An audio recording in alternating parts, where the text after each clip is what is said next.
এই লেখচিত্রের বিন্দুগুলো কোনো ফাংশন নির্দেশ করছে কিনা নির্ণয় করি।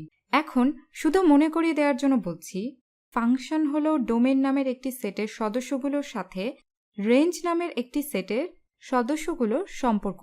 তাহলে আমরা যদি ডোমেনের কোনো সদস্য নেই, ধরি এটি x এবং তা ফাংশনে দেই, তবে ফাংশনটি আমাদের দেখাবে যে তার রেঞ্জের কোনো সদস্যের সাথে সম্পর্কযুক্ত। তাহলে আরও কিছু মান বসিয়ে এটি দেখা যায়। এটি একটি ফাংশন। এটা কোনো ফাংশন হবে না যদি এটা y কে নির্দেশ করে অথবা z কে নির্দেশ করে বা e কে নির্দেশ করে অথবা অন্য কিছু নির্দেশ করে। তবে এটা একটা ফাংশন হবে না, কারণ এখানে বা ঠিক এখানে এটি কোনো ফাংশন নয়। কারণ আমরা জানি না যে যদি আমরা x ইনপুট করি তবে রেঞ্জের কোন সদস্যটি আমরা পাব। এটা ফাংশন হতে হলে যে কোনো একটি ইনপুটের জন্য যে শুধু একটি আউটপুট পাওয়া যাবে এই বিষয়ে নিশ্চিত থাকতে হবে।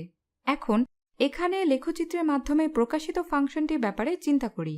তাহলে রেঞ্জ, বরং বলা উচিত ডোমেইন, যৌক্তিক ইনপুটগুলো হলো x এর সেই সব মান যেখানে ফাংশনকে সংজ্ঞায়িত করা যায়। তাহলে উদাহরণস্বরূপ যদি x সমান ঋণাত্মক 1 হয়,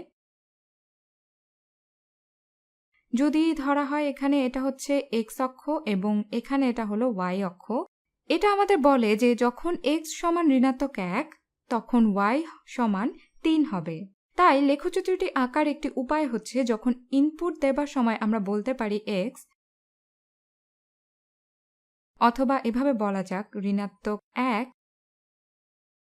যদি আমরা ঋণাত্মক 1 নেই এবং এটাকে ফাংশনে ইনপুট করি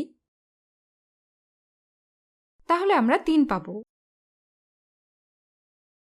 এটা হচ্ছে আমাদের x এবং এটা y। তাহলে এটি সঙ্গতিপূর্ণ মনে হয়। দেখা যাক কি ঘটে যখন আমরা এখানে যাব। যদি আমরা ফাংশনে 2 দেই, যখন x হলো 2, y হলো ঋণাত্মক 2, আবারও যখন x সমান 2 ফাংশনটি নির্দেশ করে 2 এবং যদি ডোমেইনের সদস্য x এর জন্যে থাকে তবে তা 2 এর জন্য নির্ধারিত। এটি 1 এর জন্য নির্ধারিত নয়। আমরা জানি না যে 1 এ ফাংশনটি কার সমান, তাই এটা সেখানে নির্ধারিত নয়। তাহলে 1 ডোমেনের অংশ নয়, 2 ডোমেনের অংশ। এর অর্থ যখন x সমান 2 তখন y সমান ঋণাত্মক 2 হবে, তাই নির্দেশ করে ঋণাত্মক 2। এখন এখানে দেখা যাক আমাদের ফাংশনটিও x সমান 3 এ নির্ধারিত। এটা নির্দেশ করে 3। আমাদের ফাংশন y সমান 2 এর সাপেক্ষে 3 নির্দেশ করে। y সমান 2। এটাকে মোটামুটি সহজ মনে হচ্ছে। এবং তারপর আছে 2x সমান 4, যেখানে একে মনে হয় এটি একটি ফাংশন হতে পারে। এতে কোনো কিছুকে 4 এর সাথে সম্পর্কযুক্ত করার চেষ্টা করে। কিন্তু এখানে মজার বিষয় হচ্ছে হঠাৎ এটা দুইটি ভিন্ন জিনিসের সাথে 4 কে সম্পর্কিত করার চেষ্টা করছে। যেটাকে আমরা ফাংশন হতে পারে বলে ভেবেছিলাম, তা ফাংশন নাও হতে পারে। আমরা জানি না আসলে আমরা কি 4 এর সাথে 5 যুক্ত করব বা 5 এর সাথে যুক্ত করব, নাকি আমরা ঋণাত্মক 1 এর সাথে যুক্ত করব। আমাদের কাছে ডোমেইনের একটি সদস্য থাকতে পারে যা রেঞ্জের একাধিক সদস্যের সাথে সম্পর্কযুক্ত। কিন্তু যদি তা থাকে তবে আমরা আসলে কোনো ফাংশন নিয়ে কাজ করছি না। তাহলে আবারও এটা স্পষ্ট না যে আমরা যখন x ইনপুট করব, যখন এতে 4 ইনপুট করব, আমরা কি 5 পাবো নাকি ঋণাত্মক 1 পাবো। এবং কখনো কখনো উলম্ব রেখা পরীক্ষার মাধ্যমে নিশ্চিত হতে পারবো যে কোনো কিছু ফাংশন কিনা।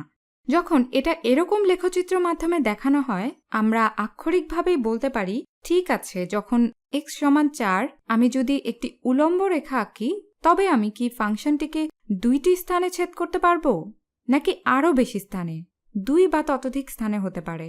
এবং যদি তাই হয় তার মানে হচ্ছে যে ডোমেনের ওই সদস্য তার সাথে 2 বা ততোধিক মান সম্পর্কযুক্ত।